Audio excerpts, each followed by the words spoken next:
సేవింపరో ఏల భావించరో శ్రీరామనామంబు చిత్తమందు.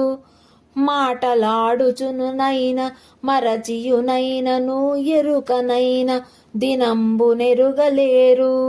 దినమునందైనను తివిరి రాత్రులనైన సంధ్య వేళనైన సంజనైన భ్రమచేతనైనను భయమునొందైనను ఓపకనైనను ఓపి అయిన సకల లోకాధినాథుని సర్వసాక్షి ఆదిదేవుని చిన్మయానందమూర్తి బుద్ధి తలచిన దురితముల్పోగుటరుదే రామతారక దశరథ రాజతనయ.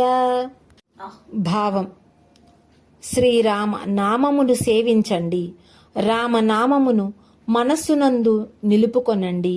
మాట్లాడేటప్పుడైనా మరచిపోయి తలుచుకొన్నా కాని, మెలకువలోనైనా కాని, ఉదయమునందైనా కాని, రాత్రులనైనా కాని, సంధ్య వేళలో కాని, భ్రమతో గాని, భయముతో గాని, విసుగుతో గాని, సహించుకొని గాని, ఏ సమయంలోనైనా కాని సకల లోకాధినాథుని సర్వసాక్షియగు ఆదిదేవుని చిన్మయానందమూర్తిని మనస్సులో తలచిన మాత్రమునే పాపమును కోల్పోవుదురు శ్రీరామచంద్ర.